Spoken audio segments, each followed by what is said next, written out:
They took me to the morgue. Are you serious?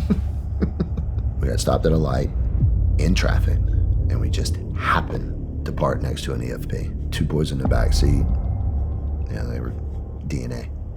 Apparently, the Rangers just piled me in. Thought I was part of the, material and people in that car. Myself and three of my Kurds, my brothers. We were in a sedan, and we were the lead vehicle. We were leading Ranger Regiment to a target. Target too big for us. So, platoon plus worth of Rangers and Strykers not far behind us. We were supposed to pull up, and when we stop, the gate prior to us and to the left, they need to just drive through that gate. That's the target house. We didn't get there. We got stopped at a light in traffic, and we just happened to park next to an EFP that was meant for a Stryker. Holy shit. And so if folks don't know what an EFP is, explosively formed penetrator, explosively formed plate, you'll hear it called. Basically a piece of steel, copper, other metal with explosives packed evenly behind it, primed dead center. So when it's primed blasting cap, so when the blasting cap goes off, this explosive in the middle starts detonating, goes to the outside, but it turns the plate into a spalling projectile. Excuse me. And poor man's anti-tank weapon. And like I said, it was made for a Stryker tank, not for an armored BMW.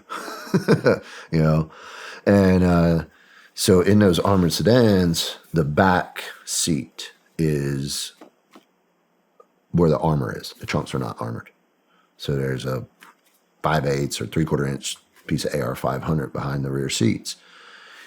And that EFP basically hit that plate in the side.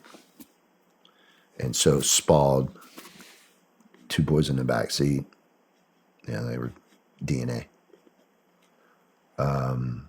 Driver died from his injuries 8 or 10 hours later.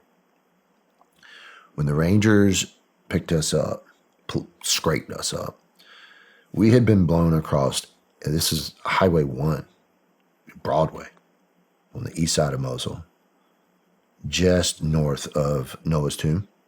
And so in between Noah's Tomb and the big Grand Mosque. And, we were only half a mile from our target. Our target was just behind the Grand Mosque. And, it went off. The last thing I remember is buckling my helmet. I had pulled my helmet out of the floor, right? And because we were getting close to being on target. And I remember clipping my helmet in. And I think I remember being in the hospital in the cache. I think I remember being wheeled into it on a stretcher. But I don't know if it's my imagination or not. The next thing I remember is I woke up in Germany. Hurt. Everything hurt. My guts hurt. My asshole hurt. Like my toes hurt. I mean, I had just been crushed by a pretty powerful explosive that took that 8,000-pound-ish car and blew it across 8 lanes of traffic to include hitting other cars and knocking them out of the way, and about another 100 feet down an alleyway. Right? Well, apparently the Rangers just piled me in. Thought I was part of the, material and people in that car. I had some burns on me. Nothing too bad. They took me to the morgue. Are you serious? 3 or 4 years later, I was teaching helping run the course for the NSA's sister program to GRS. And we're all done. And this younger ranger was like, hey, it was like, welcome to the team type of stuff, the gay adventure. And this young ranger was like, hey, you said you worked up in Mosul with the other agency and stuff. And I was, yeah, I was up there for this and that. And he's like, did you know those guys at that time, that EFP or that bomb or whatever, that ID hit that car and killed that whole team? And I was like, in '09? He's like, yeah. I'm like, yeah, I know him. I was like, I wasn't dead, asshole. He's like, what? His squad, his Stryker, put us in their Stryker and took us home. Get the out of here. Small world, right? He was like, dude, I was a fucking E2, man. I was pulling security. I don't really remember anything. He's like, I never, he's like, but yeah, man, freaking small world. Wow. So my memory before 2009 was shoddy at best. Like most of my childhood gone, completely gone. Bits and pieces, and again, things that I could not tell you if I wasn't making them up. It was just really hard to decide, like, is that a real memory or is that my imagination?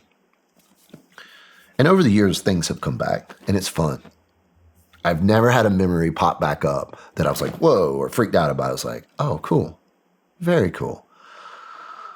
Like, I didn't remember past relationships. I mean, things were gone, just gone, wiped clean. And so over the years, things have come back. Things have come back a lot since I began. I'm glad to hear that. A lot. How long were you in a coma? 7 days. 7.5, 8 days. And then it was, like I said, speech therapy, occupational therapy, physical therapy. I had to learn to walk and talk again. How long did that take? I still stutter. You can catch it when I'm tired. I cover it up with my southern accent. So, still some things lingering, but I was back working. It's June, it's what, 9 months later, 8 months later, and I was pissed. I went back there for one reason. I was pissed, man, and these were my brothers, So when people talk about like anger and retribution, revenge, whatever you want to call it, being a bad thing, well, that's what got me healthy. I would go to the gym 3, 4, 5 times a day. Right? I was getting better. I was like, I broke my back one time. They said I wasn't going to walk again. Watch this. The hardest part was switching hands. So my left hand wouldn't work. And so I had to go to the range and spend thousands of rounds worth of shooting with my right hand to get it up to the same level. Back then we used to always do a lot of switch hand working. And as a left-handed person, M4s are great in your right hand. I was like, wow, this thing's so much easier to use. Wow, I can reach that button and this button. As a lefty, the gun's kind of goofy, And there was none of those ambidextrous stuff back then. Glocks, slide releases on the wrong side. That's not a big deal. But the main thing, I was having these seizures and my hand and arm would do this. And I'm like, good God. Well, if you're holding a Glock and your hand seizes, not a good thing, right? So I had to switch. So initially I just switched to pistol right-handed and kept trying to shoot rifle left-handed. But there would be times where I would fumble with the safety. And it just made me uncomfortable. I was like, I can't risk it.